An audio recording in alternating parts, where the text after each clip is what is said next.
कहते हैं वक्त से पहले और तकदीर से ज्यादा कुछ भी हासिल नहीं होता, और यही बात फिल्मों पर भी लागू होती है। आज ऐसी बहुत सी फिल्में हैं जिनसे मिलती जुलती कहानियों पर पहले भी फिल्में बन चुकी हैं, लेकिन उन फिल्मों को तब दर्शकों ने पूरी तरह से नकार दिया था। ऐसी फिल्मों को समय से आगे की फिल्में कहा जाता है, क्योंकि उस दौर में ये फिल्में भले ही असफल साबित हुई हों, लेकिन बाद में उन फिल्मों को कल्ट क्लासिक फिल्मों का दर्जा दिया गया। आज की वीडियो में हम कुछ ऐसी ही फिल्मों के बारे में चर्चा करने वाले हैं जिन्हें रिलीज के वक्त तो बिल्कुल भी पसंद नहीं किया गया, लेकिन आज उन्हीं विषयों पर फिल्में भी बन रही हैं और दर्शक उन्हें आसानी से स्वीकार भी कर ले रहे हैं। हमारे इस लिस्ट में पहले नंबर पर है मेरा नाम जोकर। बात जब भी अपने समय से आगे की फिल्मों की होती है तो सबसे पहला नाम मेरा नाम जोकर का ही लिया जाता है। शोमैन राज कपूर की यह फिल्म साल 1970 में रिलीज हुई थी। इस फिल्म में राजेंद्र कुमार, धर्मेंद्र, मनोज कुमार, दारा सिंह, ओम प्रकाश, पद्मिनी और सिमी ग्रेवाल जैसे ढेरों नामी गिरामी एक्टर्स की भरमार थी। फिर भी इस फिल्म को दर्शकों ने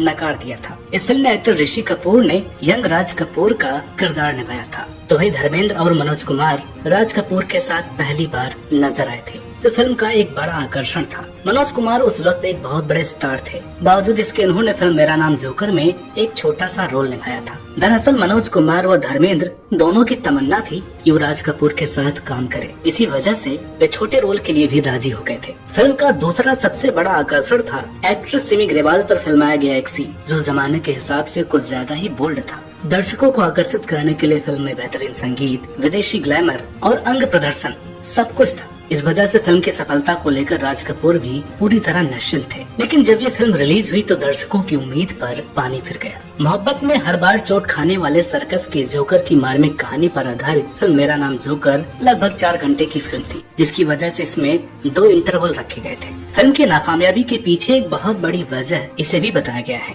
हालांकि इससे पहले भी राज कपूर ने अपनी फिल्म संगम में 2 इंटरवल रखा था और वो फिल्म बेहद सफल भी रही थी। दोस्तों, फिल्म मेरा नाम जोकर को बनने में लगभग 6 साल का वक्त लगा था। साथ ही इसकी मेकिंग में राज कपूर का बहुत पैसा भी लग गया था। मीडिया रिपोर्ट्स के मुताबिक इस फिल्म की मेकिंग के लिए राज कपूर ने अपना घर तक गिरवी रख दिया था, और जब ये फिल्म फ्लॉप हुई तो वो सदमे में चले गए थे, क्योंकि उन पर तब काफी कर्ज हो गया था। बहरहाल फिल्म मेरा नाम जोकर उस वक्त बॉक्स ऑफिस पर नाकामयाब रही, लेकिन फिल्म को ढेरों अवार्ड से सम्मानित किया गया और साल 1972 में जब इसे सोवियत संघ में रिलीज किया गया तो फिल्म ने जमकर कमाई की। वहाँ इस फिल्म को 4 पार्ट में रिलीज किया गया था। इस कड़ी में अगली फिल्म है साल 1977 में रिलीज हुई फिल्म दूसरा आदमी।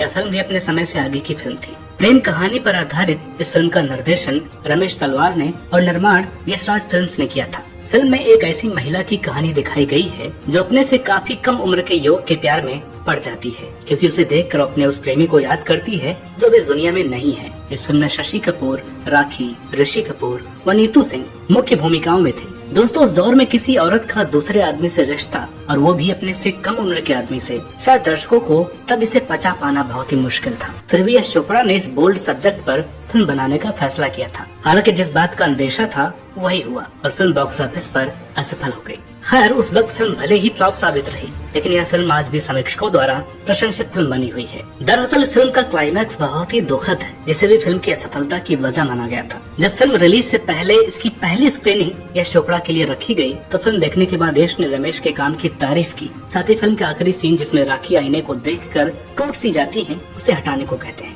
क्योंकि यश चोपड़ा को लगता था कि दर्शक निराशा भरे क्लाइमैक्स को पसंद नहीं करेंगे। लेकिन रमेश ने किसी भी बदलाव से मना कर दिया। हालांकि फिल्म का प्रोड्यूसर होने के बावजूद यश चोपड़ा ने किसी पर कोई दबाव नहीं डाला और फैसला रमेश तलवार के हाथ में छोड़ दिया। खैर, जब फिल्म रिलीज हुई तो बॉक्स ऑफिस पर नाकामयाब साबित हुई। इस फिल्म को लेकर एक बार एक्टर ऋषि कपूर ने भी यश चोपड़ा और रमेश तलवार को धन्यवाद करते हुए ट्वीट किया था। इस फिल्म की प्रेम कहानी का विषय अपने समय से बहुत आगे का था। इन किरदारों ने तब लोगों को भले ही हैरान कर दिया था, लेकिन आज हमारे समाज में यह काफी चलन में है। समय से आगे की फिल्मों में जिस फिल्म की बात अब हम करने जा रहे हैं वो फिल्म है दूसरी दुल्हन। निर्देशक लेख टंडन की फिल्म दूसरी दुल्हन साल 1983 में रिलीज हुई थी, जिसमें सरोगेसी जैसे मुद्दे को उठाया गया था। दोस्तों, आज सरोगेसी कोई आम बात नहीं है। समाज धीरे धीरे अब इसे स्वीकार करने लगा है। हालांकि सरोगेसी विषय पर आधारित यह पहली फिल्म आई थी तब दर्शकों ने इसे नकार दिया था। फिल्म की कहानी रेनू और उनके पति से शुरू होती है, जो रेनू के गर्भपात के बाद हमेशा के लिए माँ बाप बनने से वंचित हो जाते हैं। बाद में वे एक वेश्यालय की जवान लड़की चंदा को अपने व उसके बच्चे को जन्म देने के लिए तैयार करते हैं और अपने घर ले आते हैं। फिल्म में विक्टर बनर्जी, शर्मिला टैगोर और शबाना आजमी मुख्य भूमिकाओं में थे। फिल्म में शबाना आजमी ने कमाटीपुरा की एक वेश्या का किरदार निभाया था। जो बाद में सरोगेट मदर बनती है। अंग्रेजी फिल्म बेबी मेकर पर आधारित इस फिल्म की स्क्रिप्ट पर शबाना आजमी ने लेख टंडन के साथ बैठकर महीनों काम किया। हालांकि जब फिल्म की शूटिंग की बारी आई तो शबाना के पास 6 महीने डेट्स नहीं थी और इसमें डायरेक्टर लेख टंडन को इंतजार करने को कहा गया। नाराज होकर लेख टंडन ने शबाना के किरदार के लिए रेखा, परवीन बॉबी और स्मिता पाटिल से संपर्क किया, लेकिन उस वक्त उनमें से किसी के पास भी डेट्स उपलब्ध नहीं थी। इधर जब शबाना आजमी को इस बारे में पता चला तो उन्होंने लेख टंडन से मुलाकात कर सारी गलतफहमी दूर की और फिल्म में उन्होंने ही अपने किरदार को निभाया। इस फिल्म के बारे में बात करते हुए शबाना कहती हैं, यह फिल्म अपने समय से काफी आगे की फिल्म थी। उस वक्त सरोगेसी को लेकर मैंने खास रिसर्च भी नहीं की थी। फिल्म कमर्शियल फ्लॉप साबित हुई थी। बहरहाल यह फिल्म भले ही कामयाब न हुई हो, लेकिन बाद में फिल्म के विषय की लोगों ने खूब सराहना की थी। साल 2001 में इसी विषय पर आधारित फिल्म चोरी चोरी चुपके चुपके पूरी तरह से इसी फिल्म से प्रेरित थी। इसके अलावा भी सरोगेसी पर अब तक ढेरों फिल्में आ चुकी हैं। इस कड़ी में अगली फिल्म है साल 1991 में रिलीज हुई फिल्म लम्हे। अनिल कपूर, श्रीदेवी, वहीदा रहमान और अनुपम खेर अभिनीत इस फिल्म को यश चोपड़ा ने डायरेक्ट किया था। प्यार में उम्र का कोई बंधन नहीं होता, यह बात कहने सुनने तक तो ठीक थी, लेकिन जब उम्र के इसी फासले को फिल्म में दिखाया गया तो दर्शक इसे पचा नहीं सके और फिल्म असफल साबित हुई।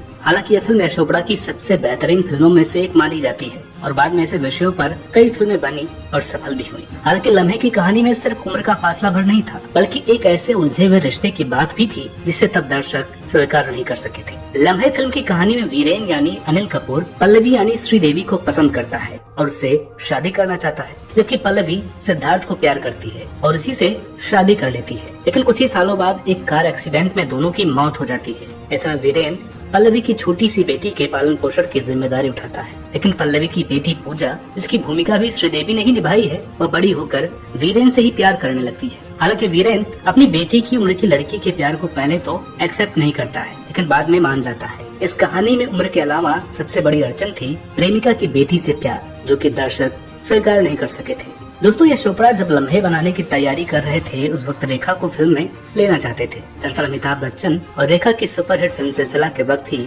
यश चोपड़ा ने लम्हे की कहानी तैयार कर ली थी। यश जानते थे कि लम्हे की कहानी भारतीय दर्शकों के हिसाब से रस की है, इसलिए उन्होंने पहले फिल्म चांदनी बनाने का फैसला किया। चांदनी सुपरहिट रही और फिल्म में श्रीदेवी के काम से प्रभावित होकर लम्हे में भी श्रीदेवी को ही कास्ट कर लिया गया। हालांकि लम्हे को बॉक्स ऑफिस पर कुछ खास रिस्पांस नहीं मिला, लेकिन बाद में यह कल्ट फिल्म साबित हुई। इस फिल्म को ढेरों अवार्ड्स भी हासिल हुए थे। बेस्ट फिल्म, बेस्ट एक्ट्रेस और बेस्ट कॉमेडियन के साथ साथ बेस्ट स्टोरी और बेस्ट डायलॉग्स के लिए भी फिल्म फेयर अवार्ड से सम्मानित किया गया था। इतना ही नहीं, लम्हे को बेस्ट कॉस्ट्यूम डिजाइन का नेशनल फिल्म अवार्ड भी मिला था। दोस्तों, फिल्म भले ही नाकामयाब हुई थी, लेकिन यश चोपड़ा अपनी फिल्म लम्हे को मिले इतने अवार्ड से हैरान थे। ताजुब की बात है कि जिस फिल्म को दर्शकों ने ठुकरा दिया था उसे इतने सारे अवार्ड्स और फिल्म समीक्षकों की जबरदस्त प्रशंसा मिली थी। इस कड़ी के अंत में हम जिस फिल्म की बात करने वाले हैं वो है साल 1990 में आई फिल्म अग्निपथ। अमिताभ बच्चन अभिनीत इस फिल्म का निर्देशन मुकुल आनंद ने किया था। अंडरवर्ल्ड और बदले के विषय पर आधारित इस फिल्म में अमिताभ ने गैंगस्टर विजय दीनानाथ चौहान की भूमिका निभाई थी और विलन की भूमिका में डैनी थे।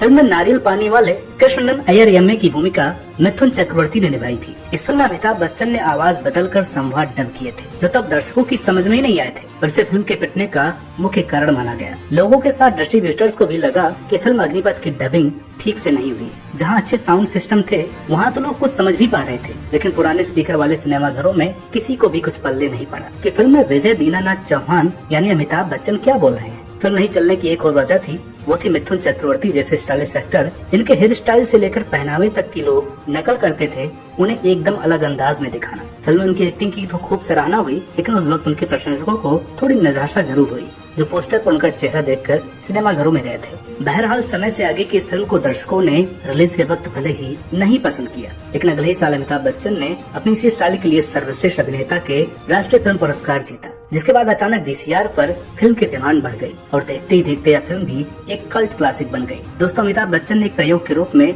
फिल्म अग्निपथ में काम किया था। दरअसल डायरेक्टर मुकुल आनंद को खुद अमिताभ ने ही एक ऐसी फिल्म की प्लानिंग करने को कहा था जो लीक से बिल्कुल अलग हो। साथ ही यह भी भरोसा दिया था कि फिल्म की मेकिंग में बिल्कुल हस्तक्षेप नहीं करेंगे।